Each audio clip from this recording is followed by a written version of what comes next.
Hey everyone, thank you for joining me today. This is Genesis chapter 37. So Jacob settled again in the land of Canaan, where his father had lived as a foreigner. This is the account of Jacob and his family. When Joseph was 17 years old, he often tended his father's flocks. He worked for his half-brothers, the sons of his father's wives Bilhah and Zilpah. But Joseph reported to his father some of the bad things his brothers were doing. Jacob loved Joseph more than any of his other children, because Joseph had been born to him in his old age. So one day, Jacob had a special gift made for Joseph, a beautiful robe. But his brothers hated Joseph because their father loved him more than the rest of them. They couldn't say a kind word to him. One night, Joseph had a dream, and when he told his brothers about it, they hated him more than ever. "Listen to this dream," he said. "We were out in the field tying up bundles of grain. Suddenly, my bundle stood up, and your bundles all gathered around and bowed low before mine." His brothers responded, "So you think you will be our king, do you? Do you actually think you will reign over us?" And they hated him all the more because of his dreams and the way he talked about them. Soon, Joseph had another dream, and again he told his brothers about it. "Listen, I have had another dream," he said. "The sun, moon, and 11 stars bowed low before me." This time he told the dream to his father as well as to his brothers, but his father scolded him. "What kind of dream is that?" he asked. "Will your mother and I and your brothers actually come and bow to the ground before you?" But while his brothers were jealous of Joseph, his father wondered what the dreams meant. Soon after this, Joseph's brothers went to pasture their father's flocks at Shechem. When they had been gone for some time, Jacob said to Joseph, "Your brothers are pasturing the sheep at Shechem. Get ready, and I will send you to them." "I'm ready to go," Joseph replied.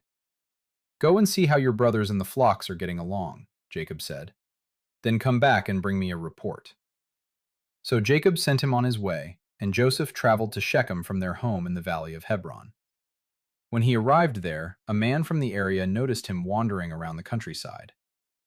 "What are you looking for?" he asked. "I'm looking for my brothers," Joseph replied. "Do you know where they are pasturing their sheep?" "Yes," the man told him. "They have moved on from here, but I heard them say, 'Let's go on to Dothan.'" So Joseph followed his brothers to Dothan and found them there. When Joseph's brothers saw him coming, they recognized him in the distance. As he approached, they made plans to kill him. "Here comes the dreamer," they said. "Come on, let's kill him and throw him into one of these cisterns. We can tell our father, 'A wild animal has eaten him.' Then we'll see what becomes of his dreams." But when Reuben heard of their scheme, he came to Joseph's rescue. "Let's not kill him," he said. "Why should we shed any blood? Let's just throw him into this empty cistern here in the wilderness. Then he'll die without our laying a hand on him." Reuben was secretly planning to rescue Joseph and return him to his father. So when Joseph arrived, his brothers ripped off the beautiful robe he was wearing. Then they grabbed him and threw him into the cistern. Now the cistern was empty, there was no water in it.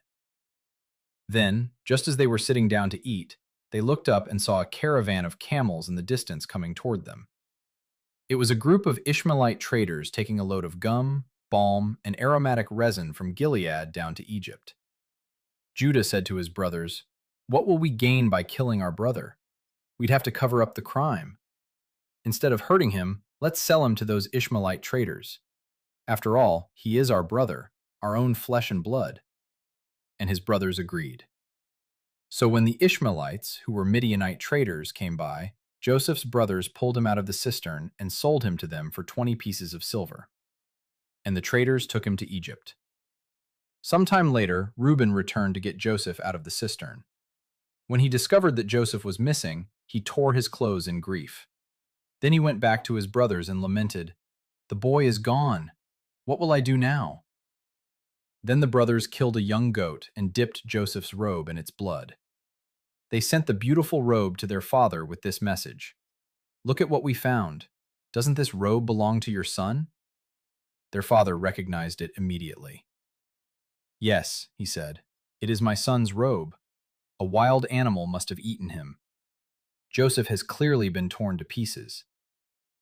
Then Jacob tore his clothes and dressed himself in burlap. He mourned deeply for his son for a long time. His family all tried to comfort him, but he refused to be comforted. "I will go to my grave mourning for my son," he would say, and then he would weep. Meanwhile, the Midianite traders arrived in Egypt, where they sold Joseph to Potiphar, an officer of Pharaoh, the king of Egypt. Potiphar was captain of the palace guard. Thank you for reading with me. Tomorrow we will read Genesis chapter 38. God loves you, and I'll see you tomorrow.